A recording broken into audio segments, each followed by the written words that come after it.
두려움, 불안, 자기 혐오, 배반. 어쩌면 사랑은 그 모든 것을 견딜 만한 것으로 만들어주는 건지도 모르겠다. 있는 그대로 연약함을 드러내면서 동시에 나를 살게 하는 지금의 나라는 존재를 완성해준 가장 솔직한 사랑의 연대기. 기대어 버티기 김현지의 자기 고백 사랑 에세이. 그는 잠결에도 나를 꽉 안고는 한다. 이랑 서한나 강력 추천. 유유히.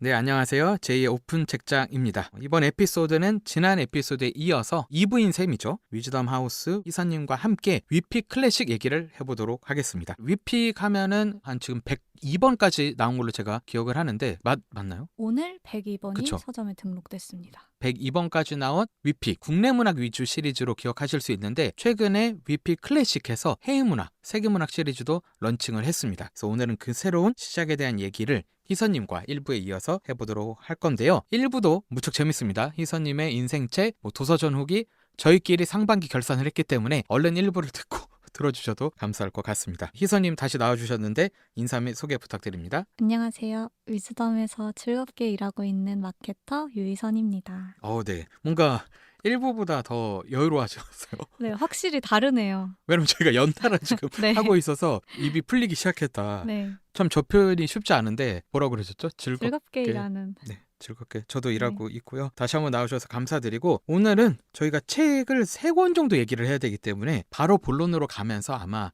격가지로 좀 이야기를 펼쳐나가지 않을까 싶은데요. 3권의 책을 소개하기 전에 위픽 클래식에 대한 간단한 소개를 하면서 지금 막 출간된 3종의 이야기를 들어가면 좋을 것 같습니다. 제이님 말씀해주신 것처럼 위픽은 국내 문학 단편 소설을 이제 한 권의 책으로 묶은 시리즈라면 위픽 클래식은 고전 문학인데 단편인 소설을 책으로 묶은 시리즈입니다. 위픽 시리즈가 많이 사랑받은 이유 중에 하나가 아무래도 접근성이 좋잖아요. 좀 더 쉽게 펼쳐볼 수 있고 평소에 책을 안 읽어보신 분들도 위픽 시리즈로 독서를 시작했다는 분들이 많이 계시더라고요. 위픽 클래식도 같은 결로 좀 고전에 대한 진입장벽을 낮춰볼 수 있는 책이 아닐까라고 생각을 해요. 우선 이 컨셉 자체가 오늘의 언어와 감각으로 다시 읽는 고전 단편 소설 시리즈거든요. 디자인도 보시면 아시겠지만 되게 세련되고 현대적인 아름다운 예쁜 디자인이고 추가로 말씀을 드리면 소설의 끝부분에 이 소설과 어떤 접점이 있는 작가분들의 에세이가 실려 있거든요. 뒷부분에 좀 더 자세히 말씀드릴 수 있을 것 같은데 킥이죠, 킥. 네, 맞습니다. 고전 소설을 가장 현대적으로 만날 수 있는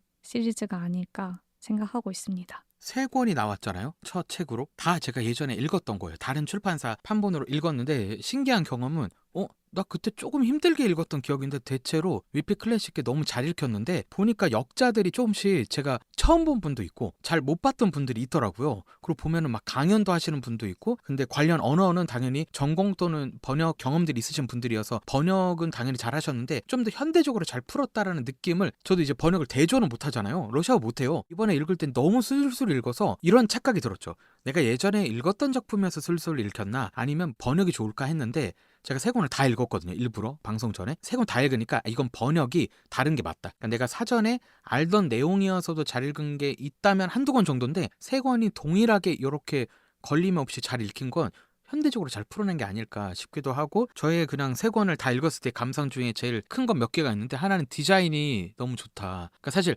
외국의 독서율 높은 나라들은 문고판을 많이 팔아요. 그러니까 그 책들은 읽으면 책이 부서져요. 그러니까 정말 책이 싼 대신에 근데 영국은 안 싸더라고요. 그리고 갱지 같은 걸로 실제로 책을 만드는데 그게 우리나라에서 될까는 아직도 논쟁적이에요. 어떤 분은 그런 걸 내달라 하는데 저는 이제 영업부 입장으로서는 과연 그게 남을까? 뭐 이런 생각도 하는데 한국에 맞는 더 많은 사람들에게 가 닿을 만한 책은 어떤 형태일까 할 때는 전 요즘에 좀 생각이 바뀌어서 문고판도 전 좋아해요. 하지만 세련되게 나가는 것도 나쁘지 않다. 그러니까 저희가 해외문학 또는 세계문학이라고 하면은 대부분 어려워하시는 분들이 많아요. 물론 민음사가 세문전, 세계문학 전집을 잘 팔고 있지만 그 외에 많은 출판사도 세문전을 세계문학 전집을 내거나 시도를 하는데 잘 안 되는 게 진짜 잘 안 팔리거든요. 왜냐면 어려워. 그러니까 누군지도 모르겠고 그 등장인물 이름 얘기하다가 세월이 가요. 해외문학과 세계문학을 읽었는데 너무 쉽다 하면은 문제가 있는 거예요. 근데 저는 그래서 좀 가독성이 좋고 그래도 우리에게 잘 읽힐 만한 해외문학을 누가 선별해 주거나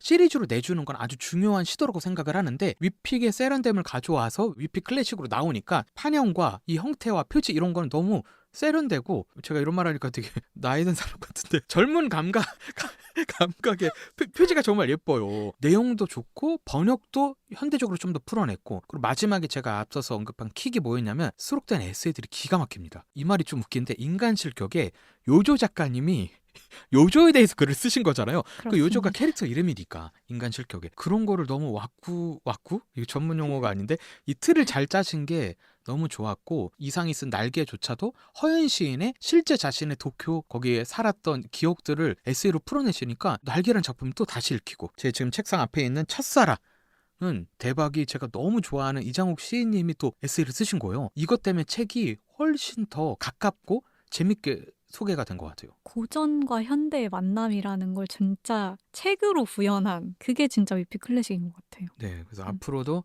이런 책들. 근데 제가 예상하기에는 이 디자인, 이 양장이죠. 이걸로는 아마 600페이지짜리 못 나올 것 같긴 해요. 왜냐면 안 예뻐. 안 예쁠 것 같아요. 그러니까 이거는 딱 제가 볼 때 300도 쉽지 않고 200 전후? 그래서 이게 좀 새롭게 위픽의 인기처럼 위픽 클래식도 그냥 선물하기 좋고 그리고 표지 딱 보면은 그러니까 저희가 앞표지라고 하죠. 전문용어로 표 1이라고 합니다.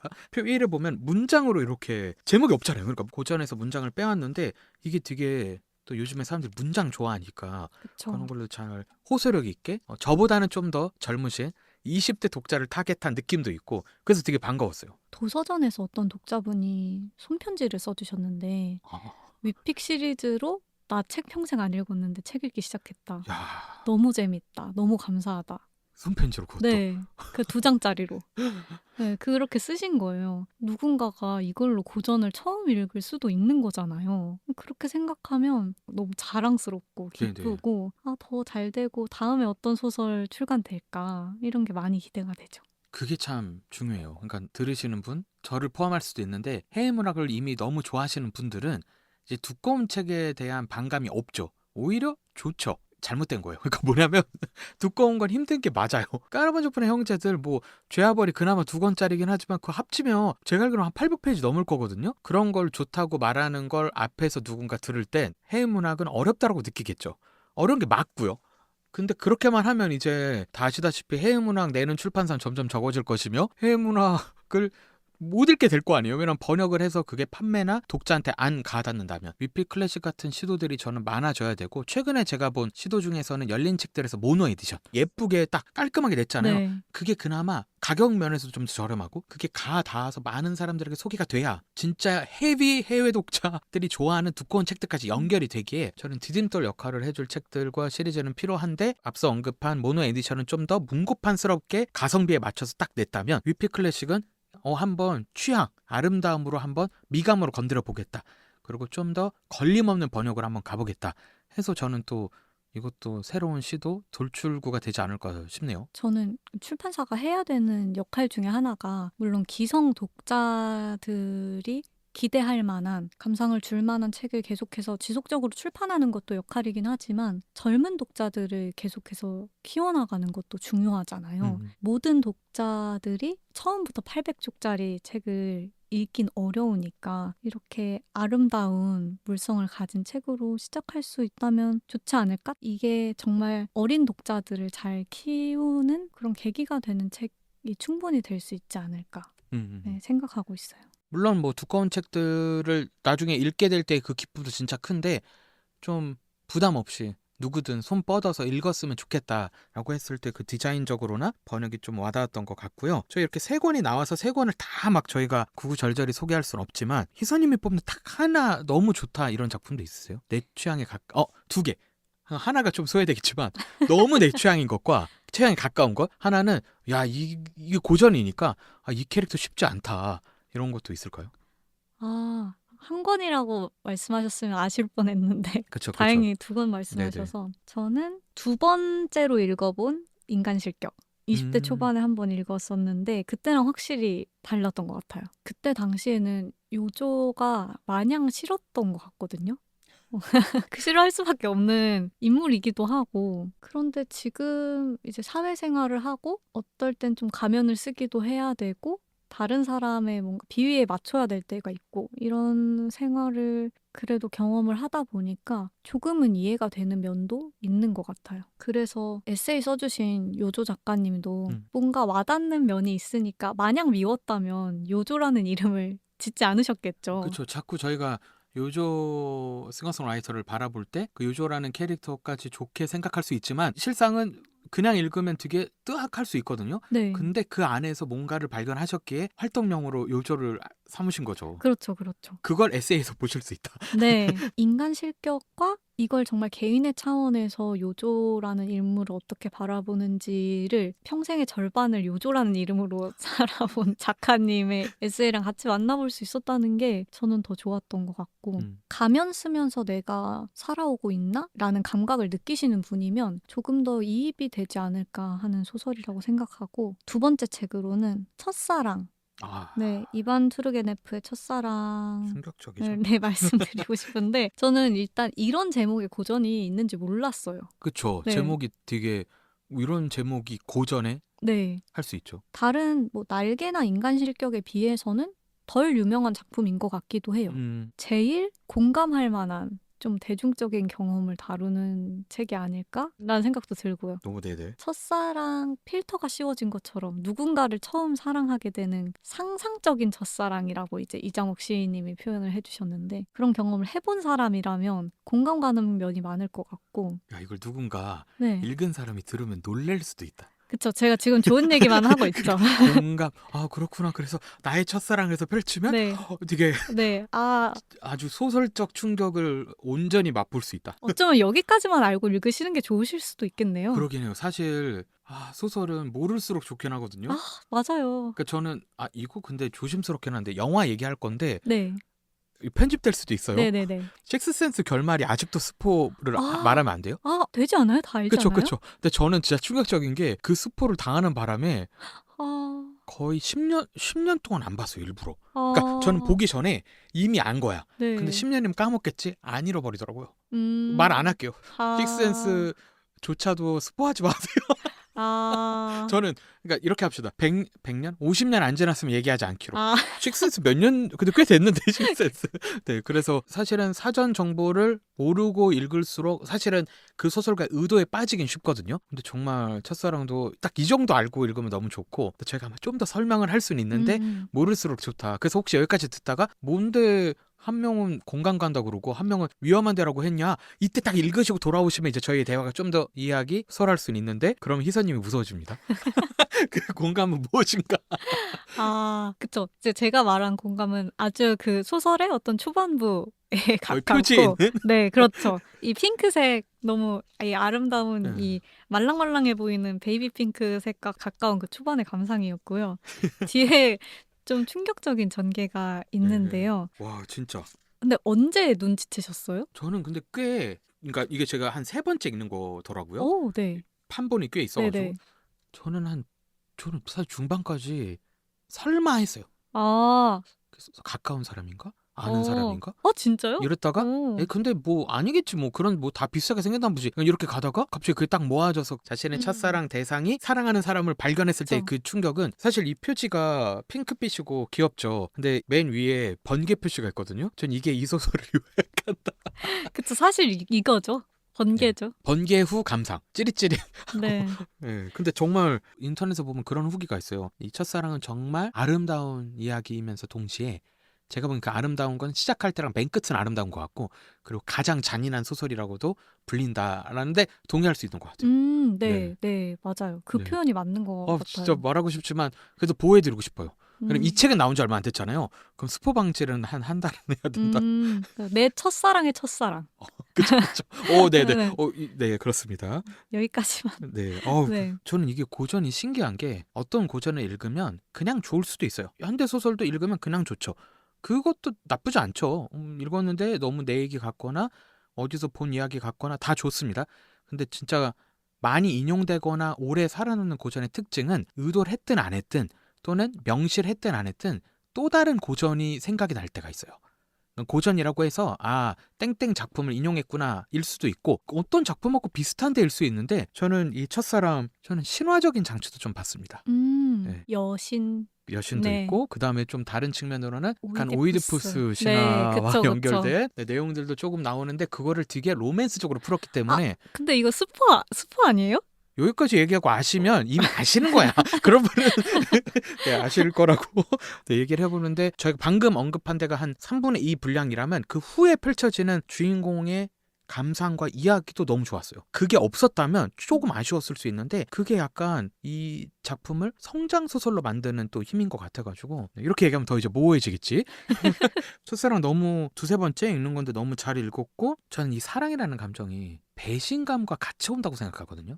이건 해석의 여지가 많죠. 네. 그러니까 내가 누굴 너무 사랑해 첫눈에 빠지고 애정이 막 갈 때 그 사람이 나를 평상시처럼 갑자기 잠깐이라도 안 대할 때 심장이 도련해지는 것 같은 그 상실과 배신감이 교차해야지 저는 첫사랑적 모먼트가 생긴다라고 생각을 해요. 네, 그렇습니다. 그래서 이 작품은 그런 그 예전의 그 감각 그리고 내가 사랑하는 사람이 다른 사람을 사랑해? 이거는 진짜 고전이 아니라 지금까지도 계속되는 이야기잖아요. 그 서늘함과 그 충격을 오롯이 잘 담아내서 되게 고전이고 19세기 작품이에요. 심지어 저희랑 2세기 차이 나잖아요. 근데도 너무 잘 읽혀서 저도 첫사랑 추천하고 싶고요. 사실 앞에서 희선님이 언급한 인간 실격하고 이상의 날개는 저는 쌍둥이 같아요. 그러니까 네. 날개랑 인간 실격이 사실은 차이도 많이 안 날 뿐더러 왜 이렇게 같은 인물일지 모르겠어요. 제 식대로 표현을 하면 인간 실격은 요조라는 캐릭터죠. 캐릭터가 좀 양면적이에요. 다른 사람하고 있을 때는 좀 이 사람이 뭐 쉽게 얘기하면 이인가? 그러니까 쾌활하고 광대 같고 그러니까 쾌활을 넘어서서 오버하는 캐릭터고 근데 실제로는 사람을 약간 기피하고 싫어하고 두려움과 불안에 가득 찬 사람인데 밖으로는 그렇게 안 보이려고 하는 그 양면적인 모습과 그리고 자기가 이 정도 설정은 다 이제 아시니까 자기가 사랑하는 사람 생기면 잘해줘야 되는데 뭔가 파멸적으로 가려고 하는 그 습관적 그 삶의 모습을 볼 때 이 애는 왜 이렇게 자기 파괴적인가를 인간 실격에서는 좀 느끼게 된다면 이상의 날개는 좀 달라요. 권태로움을 좀 느껴요. 그냥 다 관심이 좀 없는 것 같아. 그래서 사실 제일 호감이 안 가는 캐릭터는 요조는 차라리 짜증은 나는데 나중에 정이라도 들 수 있고 아까 언급했던 투르게네프의 첫사랑은 공감 갈 수 있어요. 오히려 어우 슬퍼 가련해 넌 어쩌다 그랬니 이럴 수 있거든요. 근데 이상의 날개 작품은 야 너는 그러면 안 되지 라는 게 저도 모르게 제가 너무 교과서적인 인물일 수 있습니다. 들으시는 분들 중에서 나는 인간 실격이 싫고 그 요조가 좀 별로였고 이상의 날개 작품의 그 화자한테 자꾸 이입되던데 그 무기력감 하면은 여러분의 해석도 맞아요. 근데 다만 저는 날개 작품에서의 그 화자 그 주인공의 심리 묘사를 따라가기가 그러니까 이해는 돼요. 근데 따라가기가 싫은 거지. 얘 왜 이렇게 무기력해? 왜 이렇게 권태로워? 그러다가 삶을 마지막에 어떤 선택을 하게 되는데 그것조차도 뭐야 얘 하면서 짜증이 나는데 그 캐릭터에 전 그러면 이 소설은 성공했다. 사실 소설은 저는 내용이 막 좋거나 문장이 좋거나 다 맞는데 마지막에 감정이 남아야 된다고 생각을 하는 편이에요. 그게 뭐 좀 얕은 감정일 수도 있고 막 들끓는 감정일 수도 있는데 뭐 예를 들면 폭풍의 언덕도 서사가 뛰어나지만 남는 건 그 격정이 남잖아요. 끝났죠. 이미 여기까지 얘기해도 이미 그 마지막 장면이 다 떠오르실 건데 날개 이상도 감정이 떠올라요. 싫어. 그 사람에 대한 비호감. 근데 저는 이게 이상이 잘 그려낸 것 같아요. 좀 자기가 그려내고 정확히. 싶고 포착하고 싶은 감정이 그 비호일 수도 있어요. 그래서 되게 잘 읽히기도 하는데 제가 아까 언급한 에세이가 또 너무 뛰어나서 해겔식 표현인데 정반합.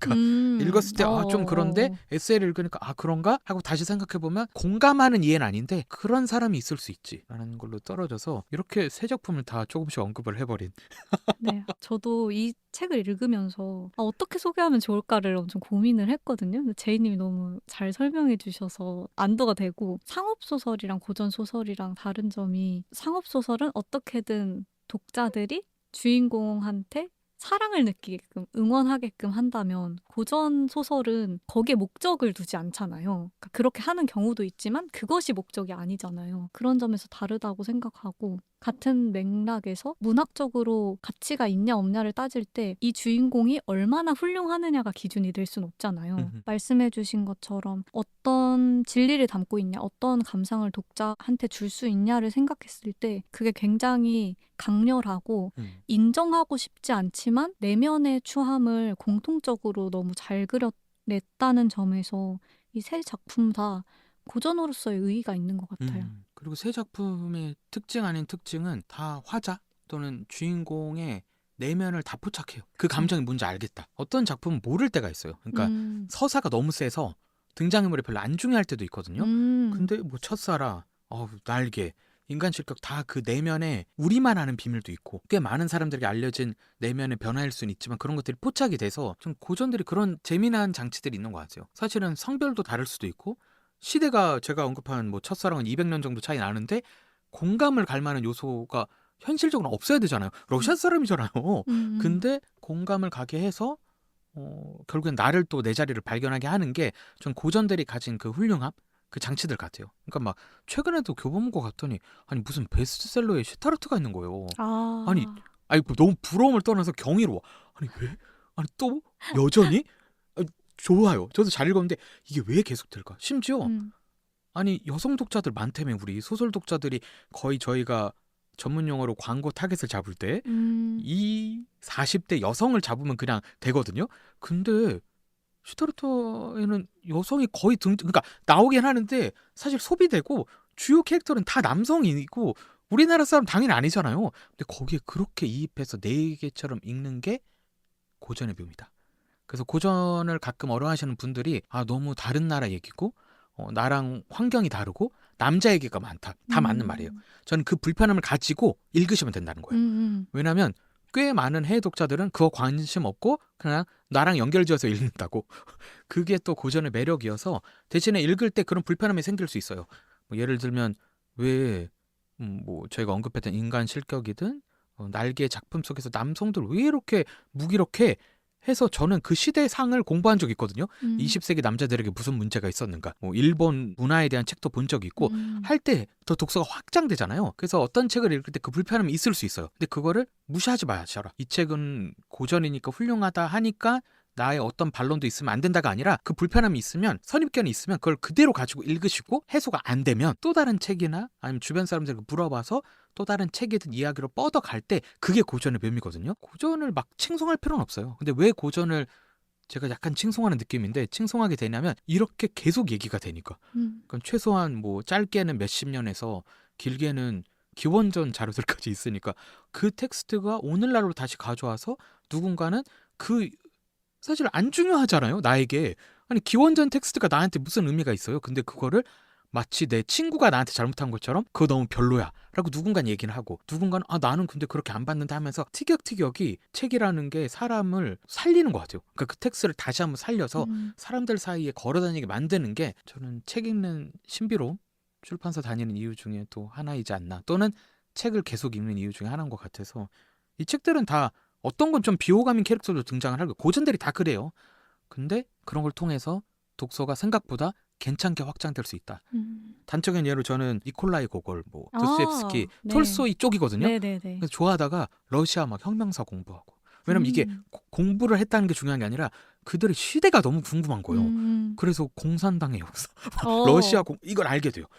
왜? 알면 힌트들이 꽤 나오거든요. 그러니까 단적인 예로 왜 러시아 문학에서는 자꾸 시베리아를 표현할 때 암울하고 슬프고 이런가. 실제로 거기가 유배지였기 때문에. 어떤 유배지냐면 가다 보통 반이 죽어요. 너무 춥고 뭐라 해야 되지? 눈보라 때문에 그냥 길을 잃어서 얼어서 죽는. 그러니까 그 시베리아를 얘기를 할 때 그냥 죽어서 마치 가는 곳 또는 죽음보다 더한 곳이라고 묘사가 되는 거. 이런 걸 왜 알았게요? 그 러시아 지형도로 공부를 한 거지. 그 소설 때문에. 이게 저는 고전의 또 유익한 점 이렇게 또 생각이 들어서 기대가 됩니다. 근데 보니까 셋 다 로맨스에 가까운 작품들이 많아가지고 로맨스 요소가 많거나 그쵸. 잘 맞아요. 읽힐 것 같아요. 맞아요. 그리고 셋 다 10대, 20대. 그러니까 청춘이라고 불릴 만한 그 시기를 지나오는 주인공들이잖아요. 그게 또 고전과 현대의 만남이라는 점에서도 그또 딱 맞아떨어지는 것 네네. 같아요. 딱 이 3종이 그 청춘이라는 게 청춘이라. 돌아보는 사람들은 그걸 아름답게 기억하고 네. 좋은 시절이라고 막연하게 생각하지만 실제로 그 청춘이라는 시기를 겪는 사람 입장에서는 그렇게 쉽지 않은 시기인 것 같거든요. 제일 많이 흔들리는 시기고 제일 불안정한 시기고 여기서 경험하는 벼락 같은 배신을 경험해보기 쉬운 시기고 어떤 무기력감과 인간에 대한 혐오가 가장 많이 자라는 시기일 수도 있다고 저는 생각해요. 그래서 지금 위픽 클래식 3종으로 나온 이 책들이 어떤 청춘을 아름답게 묘사하는 소설이 절대 아니고 청춘의 민낯? 진짜 청춘? 그 청춘의 좀 추한 면들을 네, 드러내는 소설들로서 의미가 있다고 생각을 합니다. 그렇죠. 이것도 스포겠지만 묶어서 얘기하면 스포가 아니겠죠? 세 권 다 해피엔딩은 아닌 것 같아요. 아, 이건 얘기할 그쵸. 수 있잖아요. 네, 해피엔딩일 수 없죠. 그나마 한 명, 그만 여기까지 하겠습니다. 네. 그래서 처음에는 마냥 읽을 때 뭐 인간 실격, 제가 언급한 뭐 날개가 비슷하고 저한테는 왜 이렇게까지 해라는 캐릭터들이거든요. 근데 생각해보면 제 20대가 또 되게 유사한 네 여기까지 네.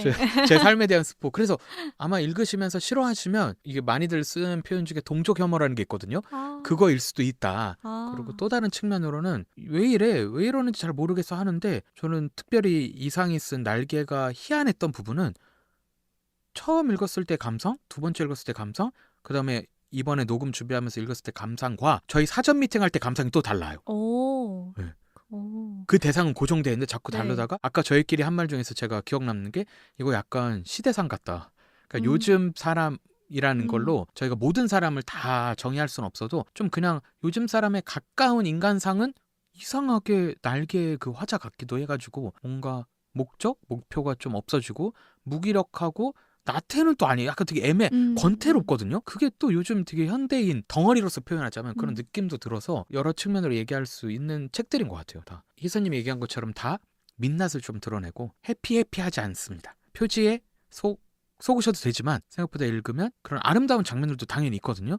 근데 꽤 묵직하게 질문들을 오히려 던지는 게 있어서 되게 숨기고 싶은 안에 어떤 어두운 부분이나 수치스러운 부분을 소설로 되게 확대해서 보여주는 것 같은 느낌? 사실 아무리 사람이 나빠도 날개나 인간신경만큼 추한 사람은 사실 저는 네. 일상생활에서 만나기 어렵다고 생각하거든요. 뭐 굳이 얘기하면 좀 요조가 제일 쉽지 않다. 그렇죠. 그렇죠. 아니 눈치채기도 쉽지 않고. 그쵸. 내면이 이런데 속아. 네. 잘 속일 테니까. 그래서 말씀하신 그런 동족 혐오 같은 것도 더 느껴지는 게 아닐까 싶네요. 네. 네. 이렇게 세종 소개를 저희가 스포 없이 최대한 해봤고요. 감상 덩어리 같은 걸 얘기를 한 거죠. 이 중에서 여러분 취향에 따라 보시면 좋은데 두께를 봤을 때는 날개가 제일 얇습니다. 그리고 근데 인간 실격, 첫사랑. 저는 인간 실격도 잘 읽혔고 첫사랑이 그나마 세 개 중에서는 좀 더 격이 있긴 해요. 고전 소설의 그 장치들 있잖아요. 어떤 장면들의 전환이 제일 고전스럽다라는 작품을 혹시 찾으신다면 나는 좀 낭만주의 작품들을 좋아해 하면 첫사랑이 좀 더 맞긴 해요.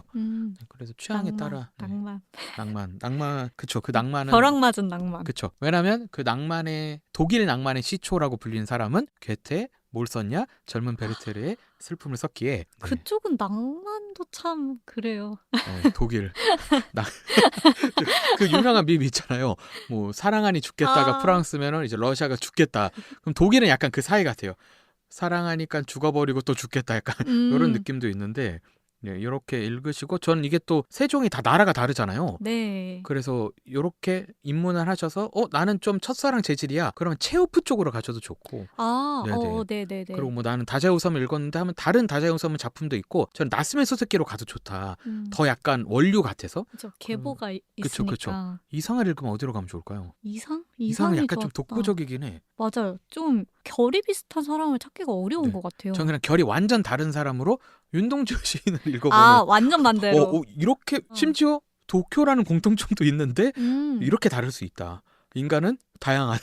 심하게 다르죠. 그러니까요. 그리고 제가 예전에 찾아봤을 때는 둘이 7, 8년밖에 차이가 안 나는데 둘 다 20대 후반에 다 죽거든요. 네, 다 그러니까. 그 두 개 비교해도 재밌게 했어요. 근데 진짜 죽음이 너무 달라. 네. 한 명은 요절해, 한 명은 순국해가지고. 네. 그리고 되게 시의 화자와 소설의 화자로 나눠서 생각을 해보면 부끄러워하지 않아도 될 것까지 부끄러워하는 사람과 부끄러워해야 될 것도 안 부끄러워하는 화자. 그러니까요. 네, 이 비교하는 것도 재밌을 것 같고. 그럼 둘 중에 혹시 한 명하고 평생을 살아야 돼요. 저는 부끄러워하는 사람은 훨씬 좋죠. 자괴감에 빠져 있는 사람. 차라리. 오케이. 저도 그게 나을 것 같긴 한데. 네. 재밌다. 이런 얘기 고전이니까 하셔도 됩니다. 다 이미 돌아가신 작가님들이라 고전의 마음 편한 지점입니다. 네, 저희 이렇게 위피 클래식의 시작이었던 세종을 저희 마음대로 하지만 최대한 많은 분들이 편하게 아무 책이나 짚으시라는 차원에서 소개와 감상을 좀 나눠봤고요. 그럼 이제 좀 정리를 해야 될 텐데 위필 클래식 하반기 계획, 앞으로의 계획 혹시 있으실까요? 랑 이제 소감 나눠주시면 좋을 것 같습니다.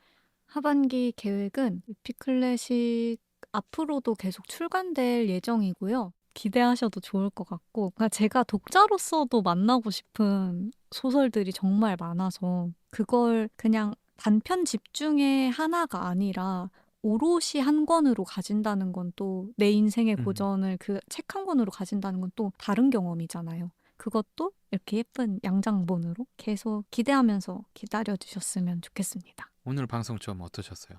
더 잘할 수 있을 것 같은데 아까도 말씀드렸지만 1부 끝나면서도 말씀드렸지만 하고 싶은 말의 한 50% 한 것 같아요. 제게 다른 기회가 주어진다면. 속히 한번 만들어봐서 더 편하게. 네. 물론 지금도 편하긴 했지만 네. 그래도 재밌게 책 얘기한 것 같고 제가 보니까 저희가 할 얘기가 많아서 한 권씩 얘기도 될 것 같아요. 맞아요. 네, 그냥 첫사랑 그냥 스포 다 얘기하고 사실 네. 200년 전 텍스트니까 네. 저희가 물론 위피 클래식 기준으로는 신간이기 때문에 한 달도 안 됐잖아요. 보호를 했지만 다음에 만나서는 이제 앞서 나온 책들도 좀 쉽게 얘기하고 해도 좋을 것 같다. 네. 왜냐면 제가 아는 희서님이 말이 더 많으시고 좋은 의미로 근데 눈빛에서 그 자제함이 있으셨거든요.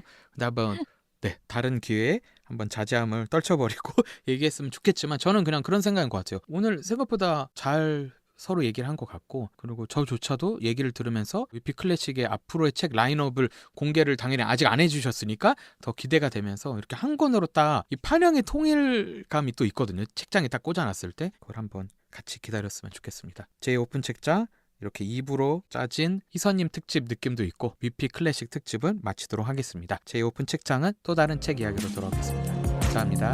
감사합니다.